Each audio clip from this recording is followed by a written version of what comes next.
Assalamualaikum warahmatullahi wabarakatuh. My name is Febriana and I will explain the first material.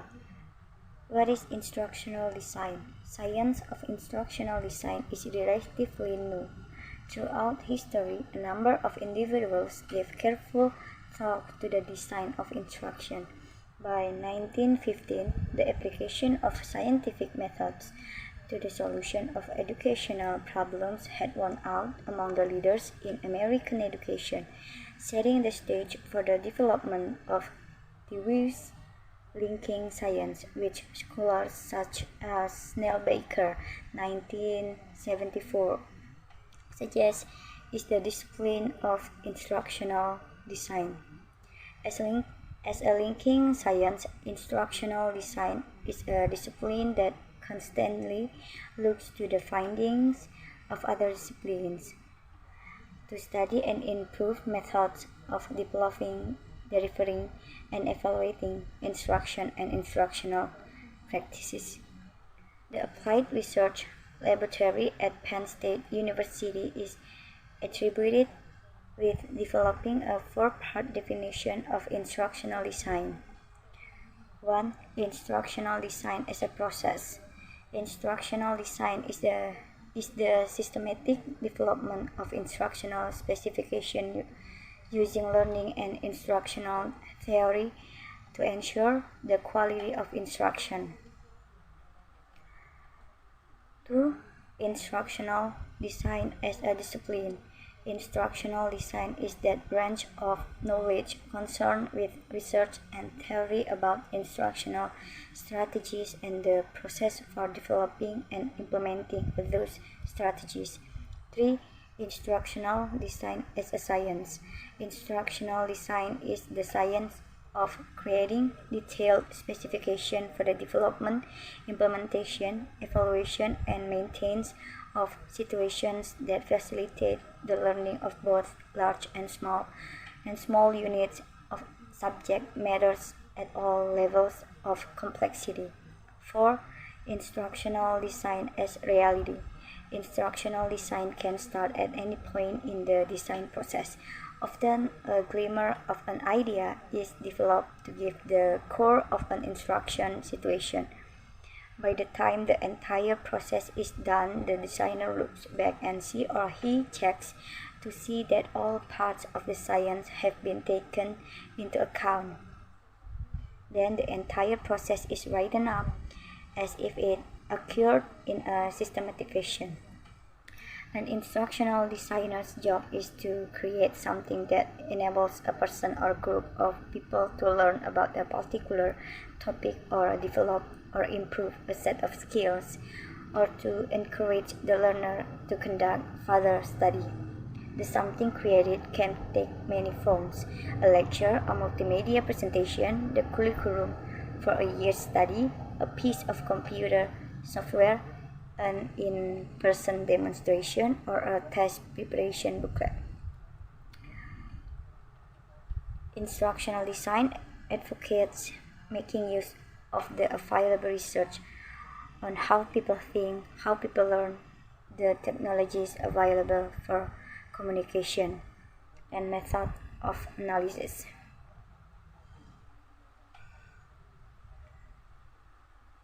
Probably the most popular approach to designing instruction is to follow some variation of what is essentially a three-step process. 1. Analyze the situation to determine what instruction is necessary and what steps need to be taken to deliver that instruction. 2. Produce and implement the instructional design. 3. Evaluate the results of implementing the instructional design. Models of instructional design or development. Models, by definition, are a reflection of reality, temporary stand-ins for something more specific and real. Models are helpful in explaining things that may be difficult to describe. It must be remembered that any model is just a shadow or reflection of the real things. A model may describe commonalities among a number of similar items, A model may illustrate a process. A model may be a representation of something. In a professional setting, good models can be helpful tools.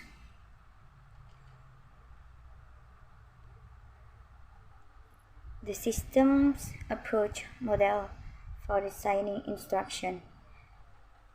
Dick and Carey's model were designed to emphasize the importance of examining and refining the instruction and provide guidance for making improvements. Kemp, Morrison, and Rose Instructional Design Plan.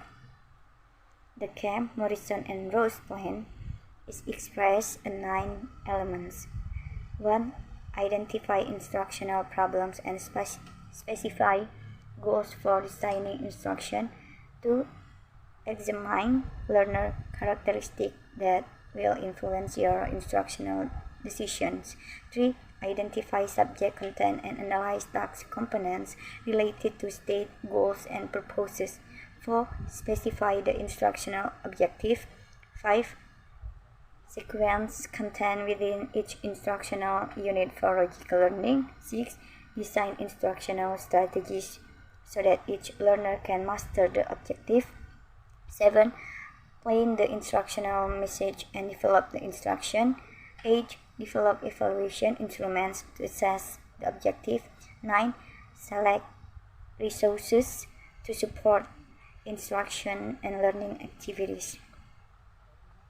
According to Morrison et al., 2004, each of the 9 elements of development is presented in an oval pattern without lines or arrows pointing the way because each element may be addressed at any time while developing the instruction.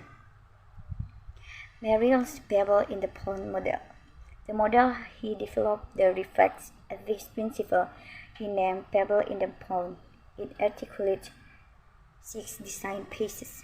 1. Design a problem. 2. Design a progression of problems. 3. Design instruction for component skills. 4. Design instructional strategy and image. 4. Design instructional strategy and management. 5. Finalize the instructional design. 6. Design assessment and evaluation. A significant difference in Merrill's pebble in the pond model from each instructional design models is that it avoids creating objectives before developing instructional content.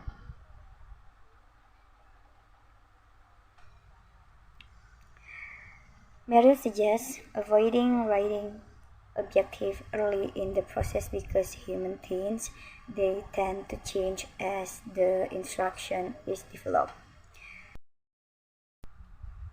Successive approximation model. Michael Lamb's successive approximation model, or SAM, follows the essential pattern of instructional design models: evaluate, design, and develop. The SAM model, however, places greater stress on the iterative nature of each step in the process. This is sometimes referred to as an example of agile learning design. The SAM is derived from the agile software development process, which focuses on the development of working product through iterative and incremental development among collaborative teams of specialists.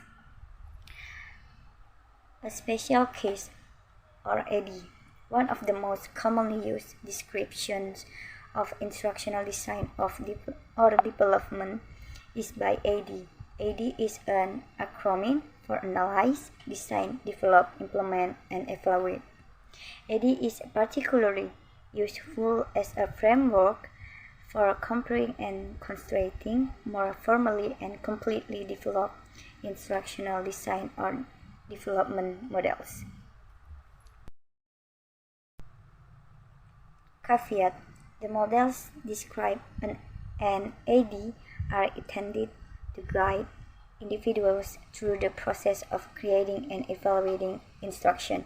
Each model articulates the steps involved in creating an instructional intervention differently, and these are only a few of many instructional design models scholars have created through the years.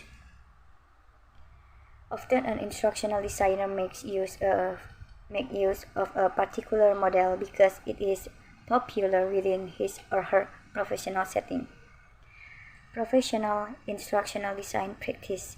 Deciding how to design and develop instruction often depends on the organizational setting in which the instructional design professional finds him or herself.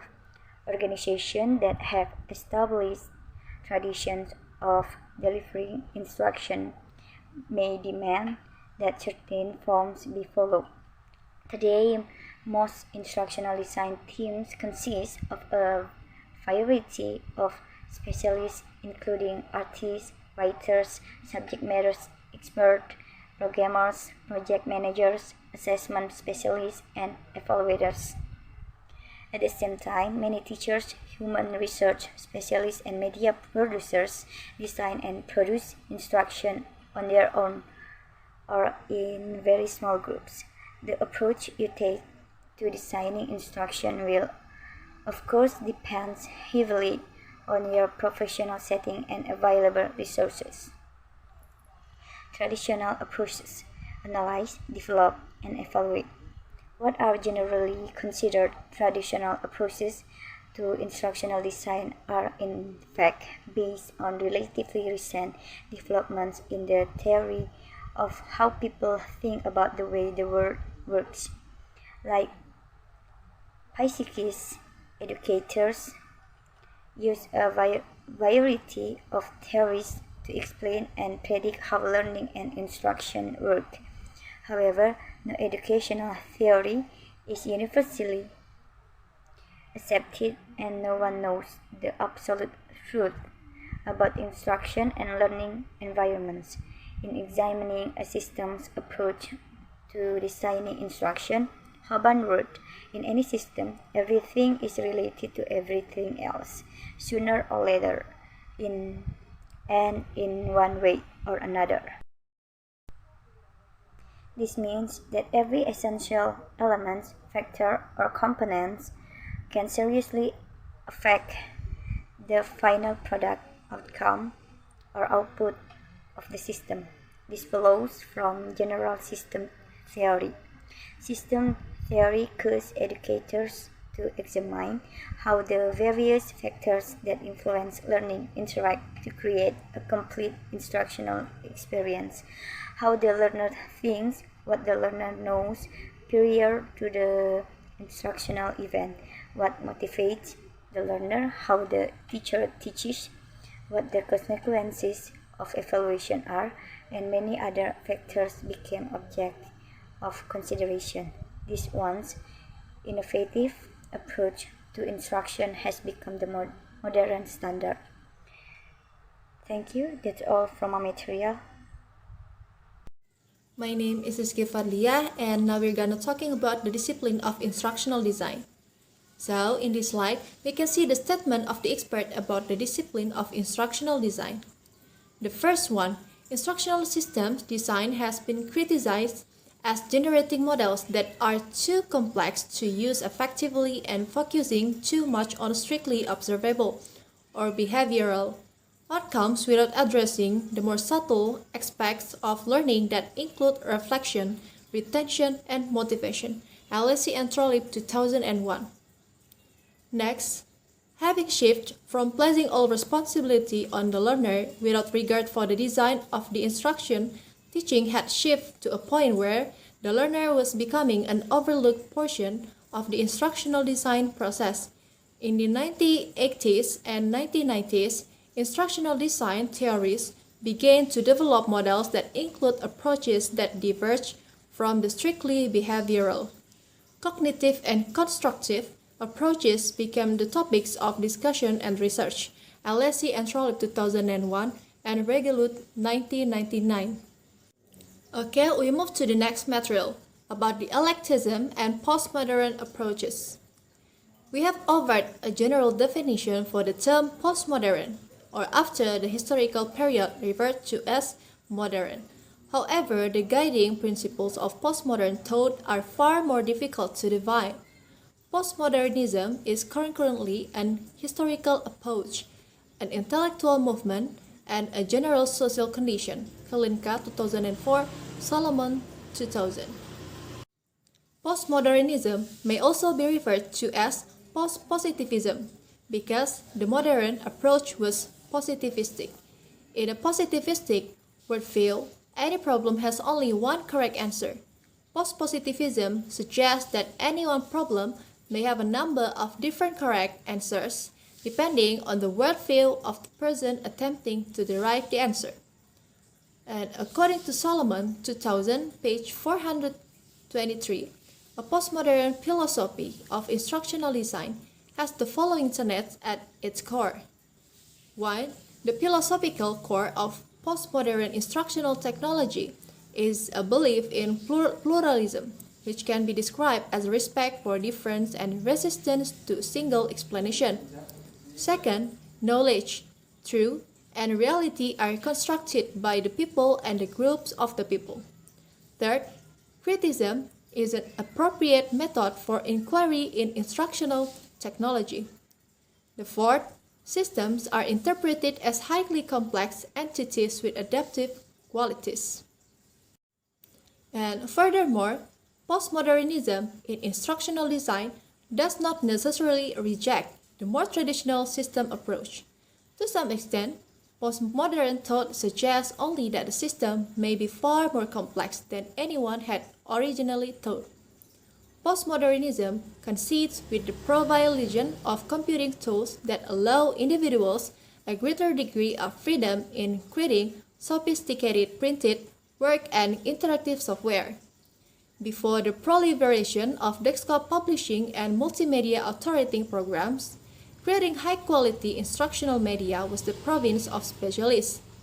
The ubiquity and popularity of programs such as Microsoft PowerPoint attest to the fact that everyone now considers him or herself competent to create the delivered media that are adequate for professional presentation and distribution.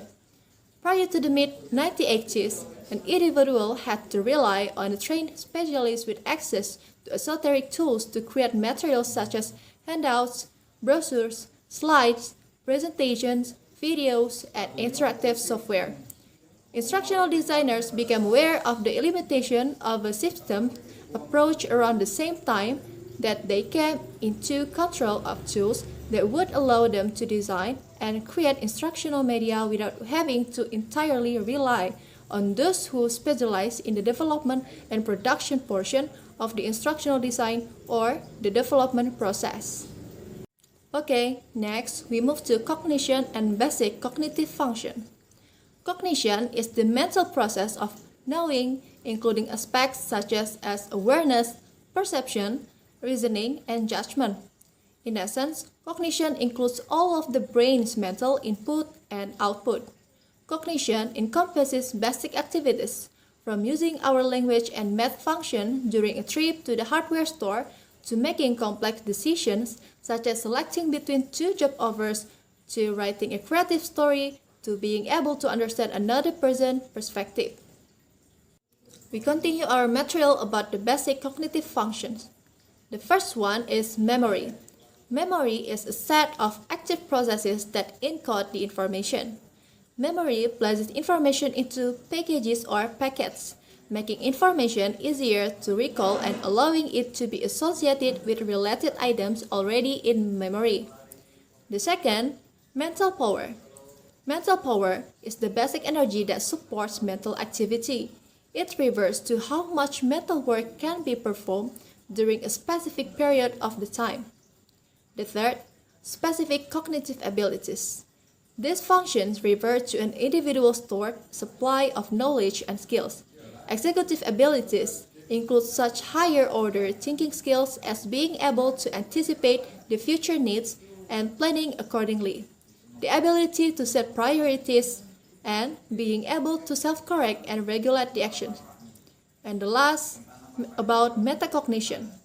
Metacognition is the ability to control one's own cognitive processes. Next, about historical perspective on thinking, a brief history.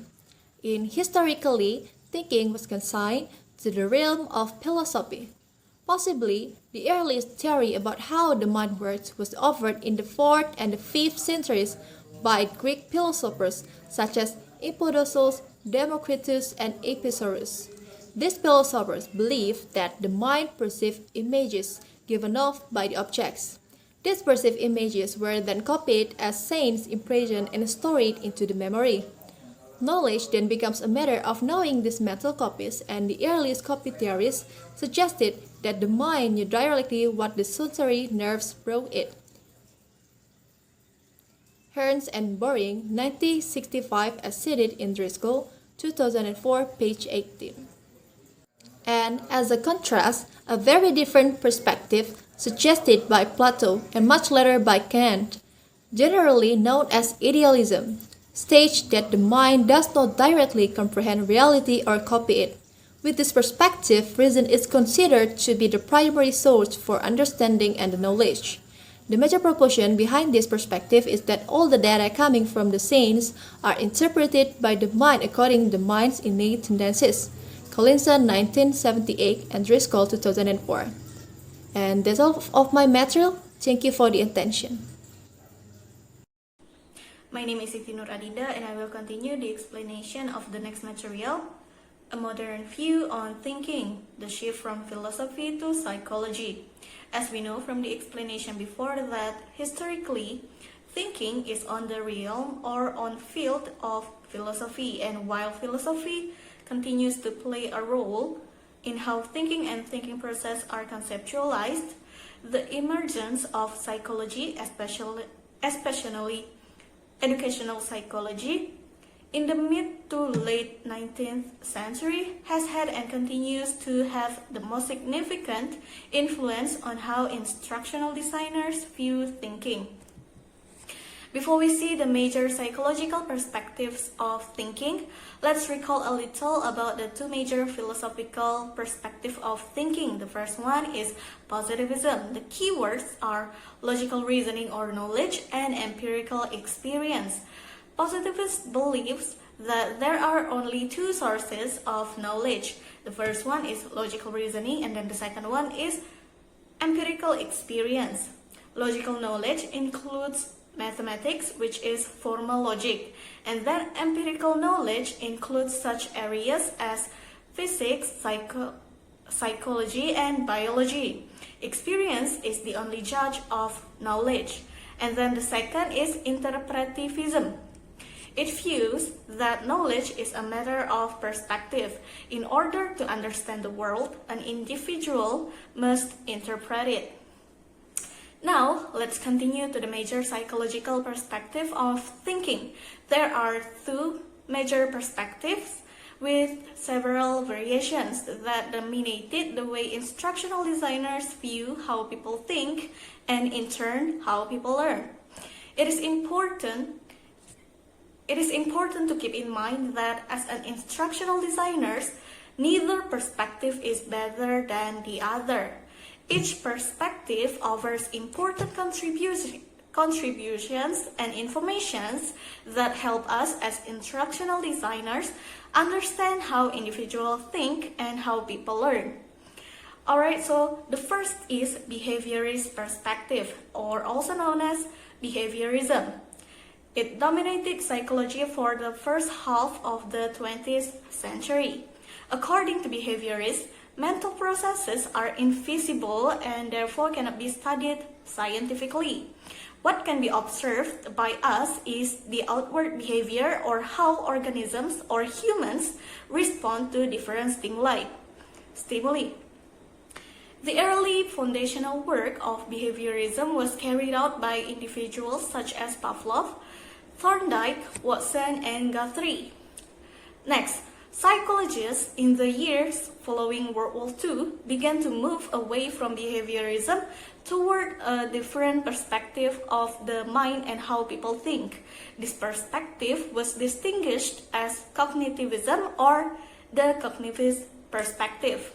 They consider that, like a computer, the mind processes information through a series of different processes that work together as a complete system.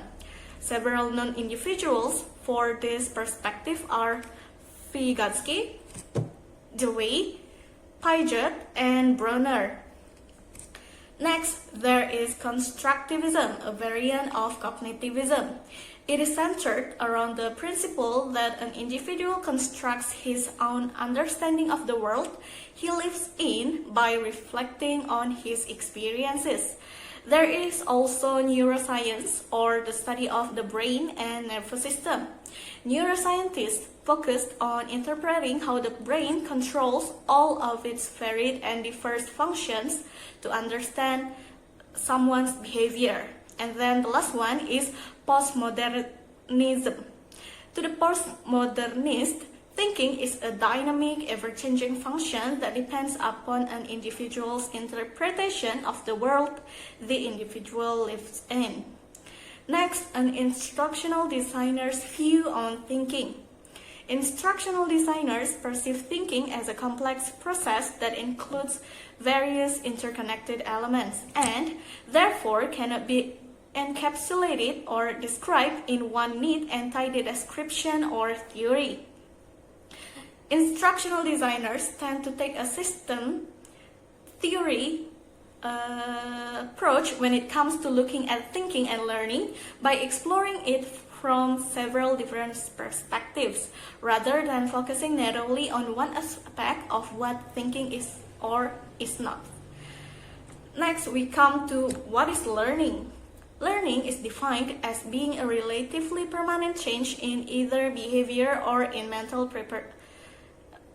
representations or associations brought about by experience.